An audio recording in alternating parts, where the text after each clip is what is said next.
going on, guys and gals? It's your boy Chilla with Q10, and we back at it again. And like I said in the previous video, soon to come, we're going to do the workstation build using all AMD products, pretty much from the CPU to the GPU. So before we start unboxing, and I just want to break down some of the components that we're going to be using today. Starting off, of course, with the CPU, we're going to be using AMD's Ryzen 3rd generation 3900X. That is 12 cores, 24 threads, and it's going to give us just enough, well, not just enough, it's going to give us more than we need, pretty much power for doing our video editing, if we're going to do some light graphics designing or heavy graphics designing, and light 3D model rendering, and streaming also. So we're going to be doing some gaming streaming pretty much, and that's going to be plenty enough power for what we need it for. So for the motherboard, we're going to be using the ASRock Tai Chi X570. This is a good motherboard to pair with the 3900X. Good VRAM, good overclocking, and just a good looking, great looking board all around. And we're going to dive deep into that once we get the unboxing and check it out and see what it looks like. So for the case, we're going to be going with the Meshify C from Fractal Design. And the reason I went with this case is, you know, most case manufacturers now want to put the tempered glass in the front. And the problem with that, it looks great. You know, you can put your RGB lighting in the front and make it all look nice and cool. But the airflow, usually they only have like 2 strips on the side. So the air has to come in at a 90-degree angle, then hit the fans and go out. Well, that's not enough positive pressure. That's not enough airflow from the front, especially if you're running some equipment in there that's going to pretty much make the internals hot. You know, if you were streaming for a while, you're gaming for a while, the inside's going to get pretty toasty. So you want to have enough airflow coming in, enough cool air coming in, cooling off your components. Well, with the tempered glass designs and the stuff that makes it look nice is not practical. So Meshify C and a few other cases, the Meshify C is fully mesh on the front, so you get all the airflow coming in through the front, and it's not coming in at a 90-degree angle. It's coming straight in, and you're getting all the air that you need to cool your components off. And so with the fans, we're going to be going with the Noctua Redo 120. That's the NF-P12 Redo at 1700 RPM PMW fans. We're going to be going with 3 of them in the front, 1 for the exhaust, and we're going to be putting a 140 millimeter at the top of the case, just for an added bonus. So that's the fans that we're going to be going with inside the case. In the last video, when we did the smaller ITX with the Ryzen 2nd generation 2700X, I had used the Arctic Silver 5 for that. This time we're going to try something different. We're going to be going with the Thermal Grizzly Cryonaut Thermal Paste. Supposedly this is some pretty good stuff to keep your CPU cool. On top of that heat spreader, or the heat spreader. This stuff comes highly recommended. Way better than Arctic Silver 5. It's supposed to be better than the MX4. So we're going to see. But this is the CPU thermal paste that we're going to be trying out with the build.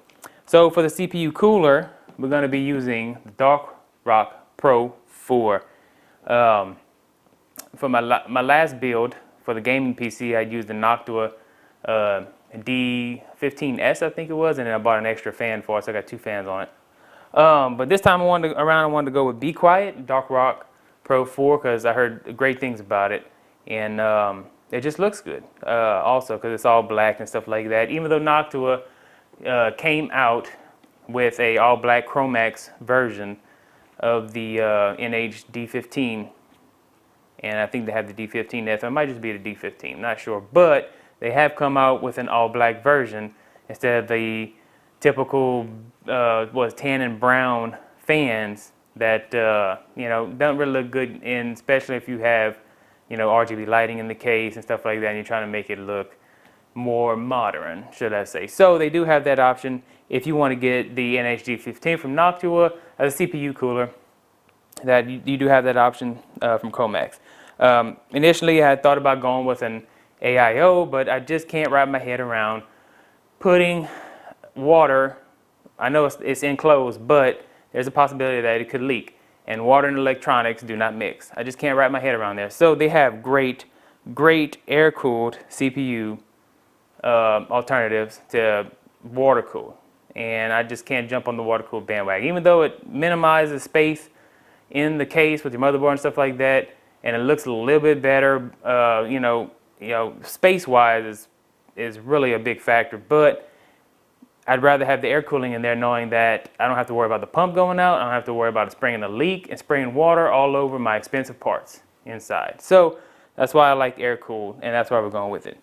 For memory, we're going to be using G-Skill Triton Z Neo. That's at 3600 megahertz, and this is AMD optimized memory. So we're going to be going with two 16 gig sticks, so we're going to have a total of 32 gigs in there. For the boot drive for Windows, we're going to actually be going with Inland Performance. It's going to be the PCI Generation 4, PCI Express 4,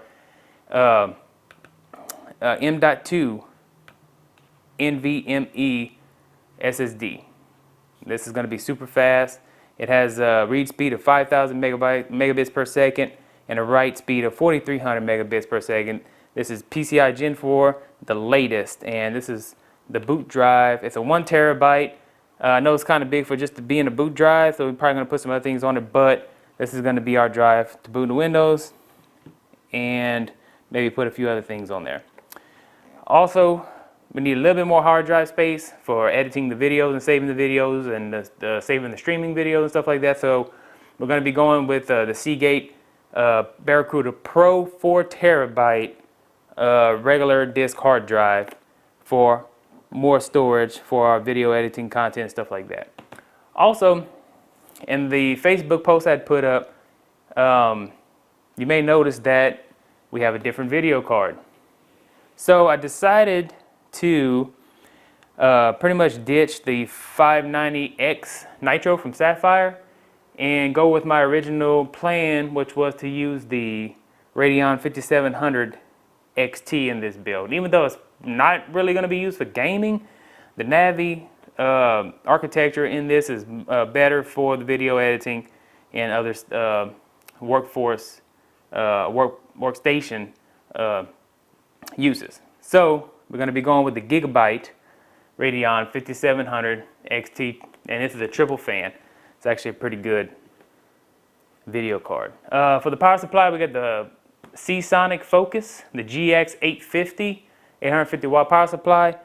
More than enough to power what you see here, what we're going to be using it for. It's fully modular, and which is great because it's better for cable management. You only need to use, you don't need to put in what you're going to use. And also to go with that, we're going to pair it with some sleeved little black and white cables here to make everything nice and neat with inside the case. So stay tuned. What I'm going to do is I'm going to unbox all this stuff, and then we're going to bring it down to a lower view and kind of go over some stuff, get some close-ups of the equipment, and then we're going to start the build. Here's the case. Right. So this is the Mesh C. As you can see, the front, full mesh. It's got this nice design too. So you got a lot of airflow is going to be coming in through here. Got a tempered glass on the side right here. And I think this is the tempered glass that's kind of a hazy or smoky colored, or tinted, what they call tempered tinted glass. I'll take this off and see what we got on the inside. See how this comes off just like that. And here we can see the inside of it. Of course, it comes with 2 fans. It has an exhaust fan, 120 millimeter exhaust fan in the back, and they put one in the front right here. So if you want to use their fans, you can, but we're going to go ahead and use some of the Noctua fans. I'm going to take these out and actually use some of the Noctua fans. It does have the bracket right here for the PSU, where you just screw it onto the PSU with the thumb screws, and you just slide the PSU power supply in there and then tighten it back up. Makes it real nice, that PSU bracket. It does have a dust filter on the top that's removable. It's magnetic, just making it easier to clean all the dust and keeping a lot of the dust out of your case, especially if you have a lot of positive pressure, a lot of air coming in. All right, guys, so let's move on. All right, guys, so here we have the Gigabyte 5700 XT. As you can see, it's a triple fan. And pretty good reviews on this XT for the overall performance and price. It's actually got pretty high accolades, should I say. Comes with a back plate, of course. And it's a 8 and 6 pin connection. So not like the 8 and 8s that you would get like a RTX 2080 Super or 2080 Ti, which requires a little bit more power. Of course, you want to overclock, but this is the overclocked version of the GPU. So, all right, let's move on to the motherboard. This is the Taichi X570 motherboard. As you can see, it's a really great profile. Got a nice little, it's got the fan down here. Of course, most of your X570 is going to have the chipset fan. It's going to have RGB lighting here, pretty nice RGB lighting. It's got a nice IO shield already pre-installed on it. It has a debugger mode right here for the codes, for your post codes. It's got the clearly labeled power reset button right on the motherboard, so if you want to do open bench, testing, it makes it a lot easier. That's all your SATA ports that it comes with. Looks like 8 SATA ports, so you can put a lot of stuff in here as far as hard drives, SSDs go. And it comes with, of course, your RAID 0 card and stuff like that. So it's AM4 socket. It has 4 DIMM slots. And overall, it's pretty nice. The VRAM cooler right here, the heat sink with the pipe on each side is actually pretty nice. And it's pretty good for overclocking too. You want to keep that VRAM cool. And also in the corner right here, it has your CPU power connector, 8 pin and a 4 pin. So overall, it's a pretty nice board.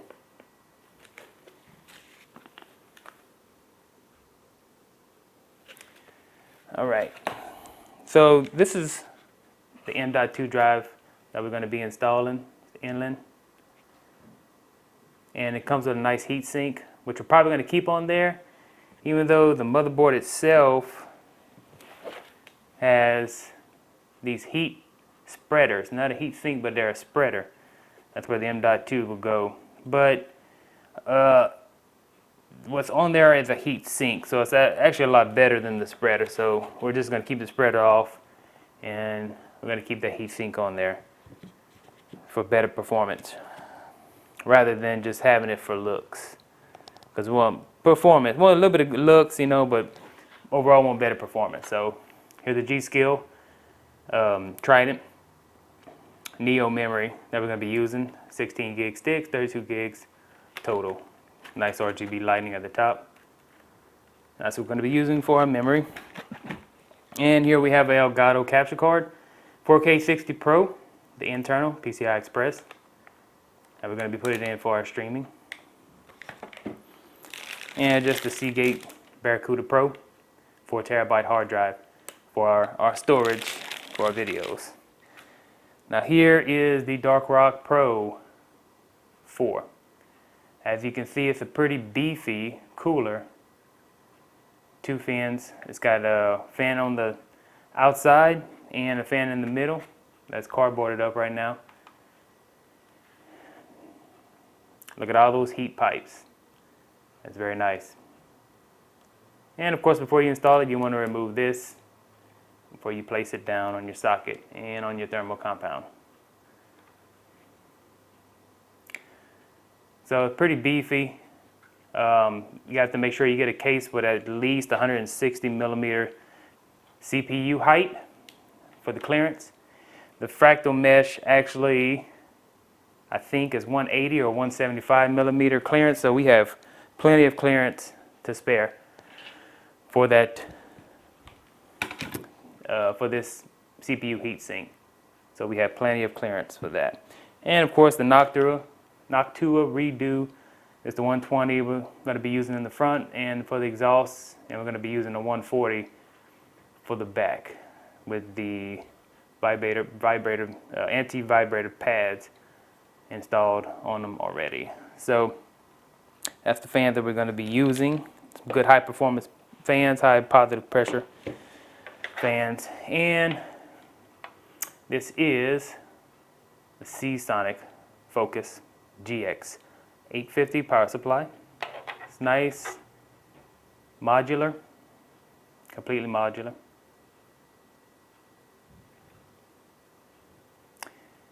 Seasonic is known to being some of the best PSUs out there. Of course, it has a hybrid mode right here where you can switch it on and off to where the fan, if it's not hot that hot, the fan just cuts off and makes it a little bit more quiet, or you just want the fan to be on all the time, you can change it right there. So, and of course, it comes in this bag of goodies that you're going to need. PCI Express cables, SATA cables, 24-pin, 8-pin CPUs, and stuff like that. So, and last but not least, we're going to just add a little bit of flair to the case. We're going to be using these RGB lighting strips. I think these are the rainbow colored ones. They're magnetic and they have an adhesive strip on it, so it's easy to mount, just to give it a little bit of flair inside of the case. Of course, this does not affect the performance of the computer in any way, of course, but it's just a little added bonus to have some nice lighting. Well, all right, guys, I think we're just going to go ahead and get down and start building this thing. I'll see you in a bit. Of course, one thing I did forget to show, guys, was the Ryzen 3900X, the CPU that we're going to be using for the build. And there she is in all her glory. All right, guys, stay tuned. We're going to get to the build.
What's up, guys?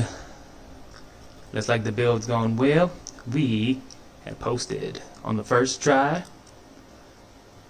Just getting in here, changing up some of the boot, plugging in USB, start the Windows installation.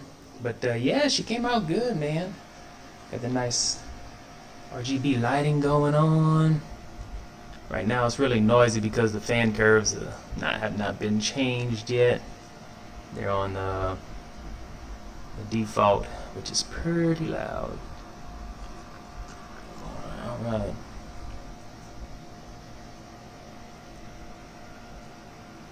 All in all, man, came out pretty well. Cable management's not too shabby. Got plenty of places to tie down. All in all, it's pretty good.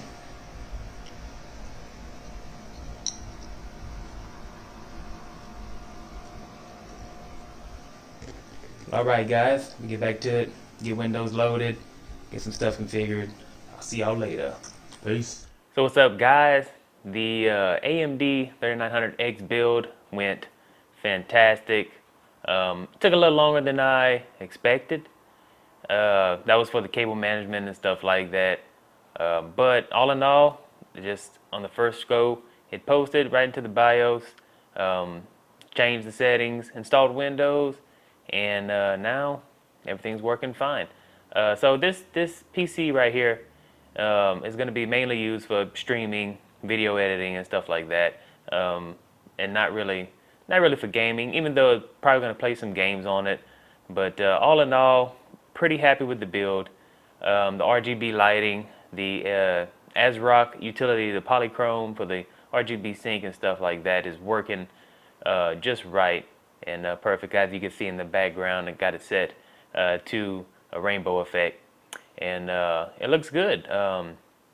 It came out real nice, even with the sleeve cables, and it came out really nice, and I'm really happy with it. The only thing, one complaint probably that I would have with the particular X570 motherboards is the chipset, the Southbridge fan.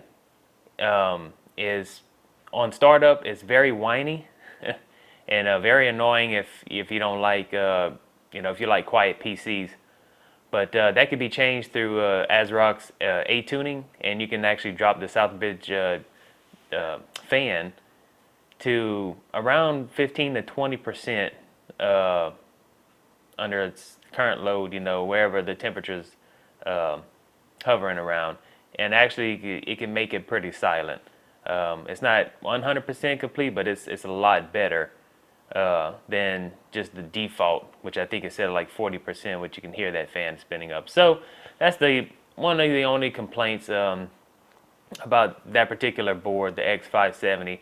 And also another complaint is just in general with AMD, in general how the chips run, how the processors run. My fluctuations in temperature. Now I have a Dark Rock Pro 4 on it, and with the Grizzly thermal compound, the Cryonaut, and my temperature fluctuations were anywhere from 35 degrees to 55 to 60, and it was pretty much the same as the 2700X build, even using Ryzen Masters software to look at the temperatures rather than using like hardware monitor or something like that was not as compatible.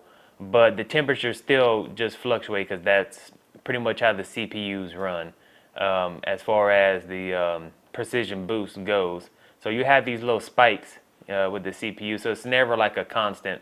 Unlike my Intel gaming PC, where the temperature under idle is pretty much a constant 34, 33 degrees. Running a Noctua NHD 15S on it. And so that would be another, I guess, complaint. But, we've all known that the CPUs, the AMD, especially the Ryzen when they first came out, that the temperatures were not always accurate. But it would be nice to have that, to make sure, hey, is that thermal paste worth putting on there? Did it drop it? How many degrees did it drop it? Is it the same as using just a regular MX4 from Arctic? So I can't really say yay or nay on the Grizzly compound if it's better than the MX4 until they have better hardware monitoring for the temperatures and consistent monitoring, or if they do a BIOS update for precision boost and they change the way it acts or whatever not.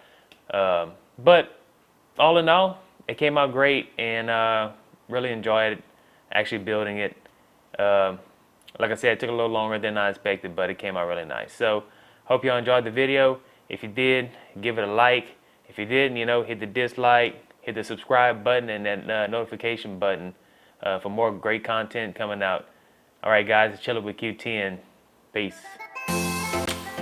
If you like what you just saw, consider hitting that subscribe button for more great content.